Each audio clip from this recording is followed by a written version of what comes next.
This episode of Fertile Talks is sponsored by ilmeds.co, an international mail order pharmacy specializing in fertility medications. If you're looking to save significantly on your fertility treatments without compromising on quality, ilmeds.co is an excellent choice, offering up to 80% of retail prices. And as a special offer to our listeners, use the code FT24 at checkout to receive a $50 discount on your order.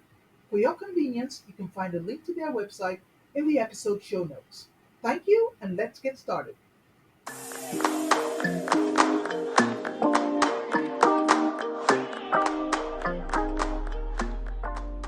Welcome to Fertile Talks, the global podcast celebrating the diversity of fertility journeys. I'm your host, Dr. Yemi Famiyiwa. Whether you're just starting or simply curious, this is your safe space. In each episode, we will bring you expert insights, heartfelt personal stories, and the latest in reproductive health. Our goal is to break down barriers, tackle stigma, and provide support and hope. So whether you're in the Americas, Africa, or Asia, Fertile Talks is your companion on the path to parenthood. Thank you for tuning in and welcome to Fertile Talks.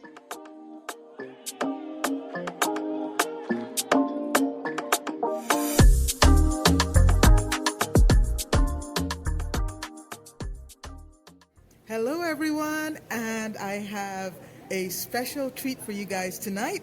This is Dr. Yemi Famiyiwa, your host of Fertile Talks, and with me I have a lovely friend, Dr. Erica Bowe. Yes, thank you so much for having me, Dr. Yemi. And Erica also has her own podcast, don't you? That's right. It's What's called Love and Science I Fertility. love it. Yeah. And guess what? We're both at the ASRM, the American Society of Reproductive Medicine, and we're both learning so much that we decided we're going to share with you guys all the wonderful things we've learned. Yes. All right. So what are we going to talk about first? Let's talk about the joint thing we learned first. Sure. So this morning we had a wonderful lecture about embryo formation. And one of the things that struck me, and you can tell me what struck you, was they showed how an embryo is formed when the egg is fertilized with the sperm, the early stages.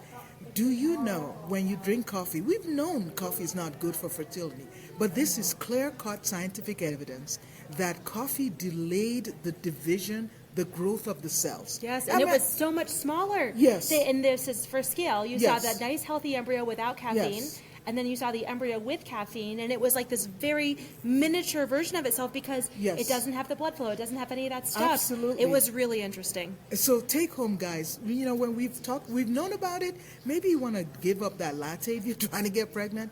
But I tell you what really shocked me about that lecture was when they talked about how low protein diet Yes. not just delayed but actually disrupted Yes. the formation of the embryo Disrupted, I know. cells. So that's scary. It is scary. So that means that people who don't have good diets. So now I'm thinking not everybody can have access That's to a right. healthy diet. That's right. Some people can. That's right. So we wonder, how is that going to translate? We talk about health disparities. We'll get into that. Yeah. So if you don't have a good diet, you can actually have poor formation of the embryo at the early stage. And that can portend a poor outcome Absolutely. for the pregnancy. Absolutely. Crazy. It is crazy, all Yes. these things we've wondered about. But when you Yeah. actually see hard scientific data Data. of people who are doing this in Yes. their research labs, Yes. it's astounding. It's a clear cut. It's real, guys. It's real.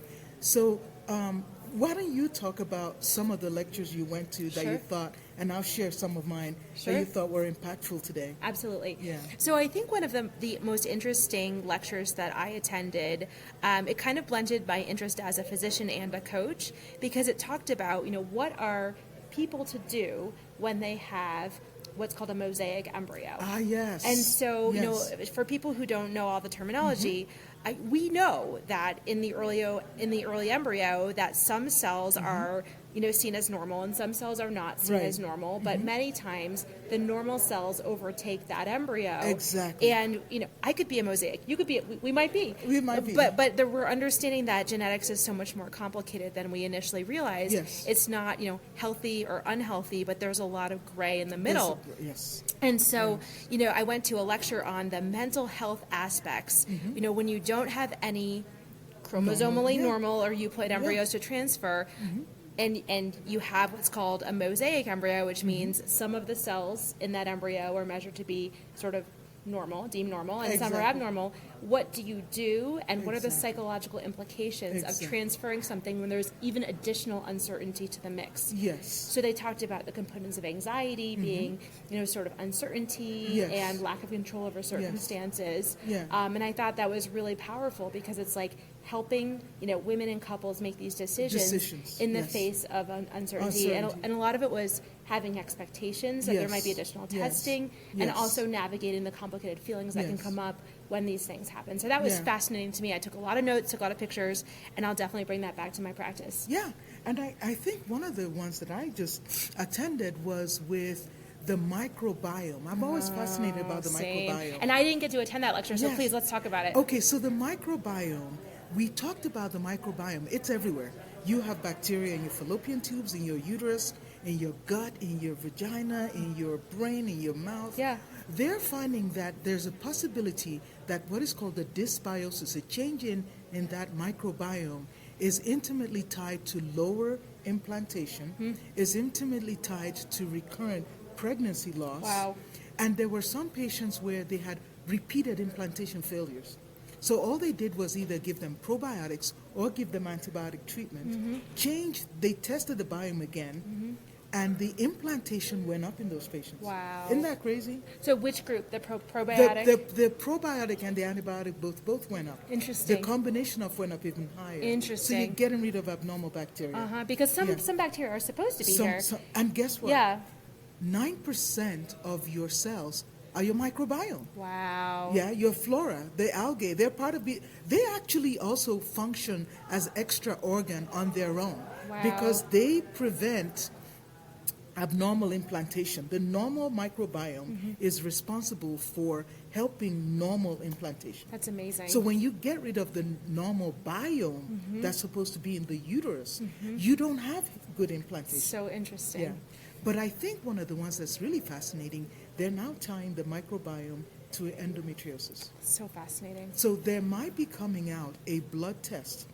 Before endometriosis is surgical diagnosis, there might be coming out a blood test. A blood test to detect endometriosis. Correct. So I have a question about that. So did they say that, obviously we can take a probiotic or an antibiotic, but some people like to kind of reduce the things they put in their body. Yes. Did they talk about diet at all in terms Yes, of absolutely. what can we do to improve our microbiomes Yes, that's they dietary? did. It's really, really crazy where they showed people eating a varied diet, mostly plant-based. Interesting. You can improve your microbiome, and you see a difference in the outcome between patients. That's amazing. So plant-based is, again, the way to go? Yeah. Plant-forward. Plant-based protein. Yeah, you need of protein. course. You need healthy protein. That's right. Fish is good protein. Healthy fish, not bad fish. That's right. That's so and then interesting. maybe if you have really organic chicken or turkey, may be a good protein substitute. It's very practical. But again, it's expensive. Yeah, it's expensive. Which brings us to our access to care conversation. Exactly. Exactly.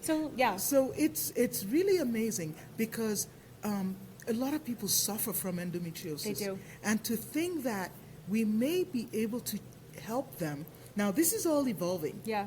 We may be able to help them just by changing their microbiome. So fascinating. Isn't that something? It is fascinating. So, oh my gosh, stay tuned. Okay. Stay tuned. So let's talk about, because we can't ignore this one, because this is one of the plenary sessions, so one of the really focus sessions on healthcare disparities. Oh, yes. Yes. So what did you learn from that talk? I think what really shocked me was when Dr. Planeth just showed a graph where the mortality for women in childbirth is 49 per 100,000 in the U.S., especially among blacks. Yes. In some Scandinavian countries, it's 0 per 100,000.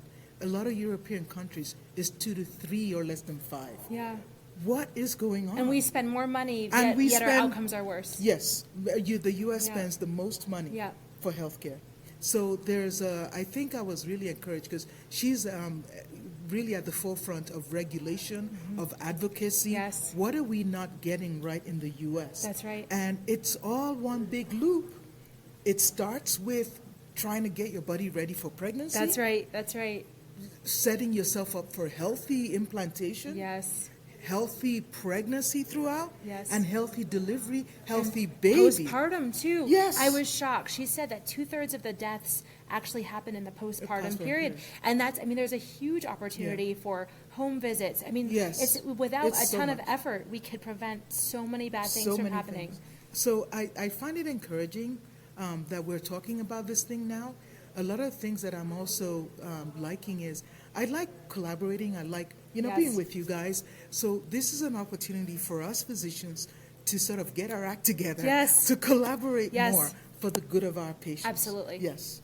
Wonderful. Yes. Well, stay tuned. We're going to do this That's right. report tomorrow after Yes. all the wonderful lectures we see tomorrow to keep you in the know Yes. so that we can all be on the forefront of high-quality evidence-based care. Absolutely. So if you like what you're hearing, so my podcast is Fertile Talks, and your podcast is Love and Science Love Fertility. and Science Yeah. Fertility. So anywhere you get your podcast, Yeah. please click subscribe and like, because it does help us get that voice out, doesn't it? That's right. And also, Yes. if you like what you see, please give us a Yes. 5-star review, because that also drives more people for access to this wonderful information. Yes. Thank you very much, everyone. Thank you. Talk And to you we'll tomorrow. See you tomorrow. Bye.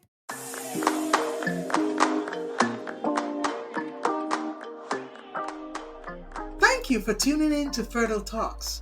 We hope today's episode has provided you with valuable insights and support for your fertility journey. Remember, you are not alone. Now, if you have any questions or topics you'd like us to cover, please simply leave us a comment. And please don't forget to like, share, and subscribe with a friend. Your ratings, your shares, and your reviews are greatly appreciated, and it's going to help us serve more of our listening audience. Thank you once again. This is Dr. Famiyiwa.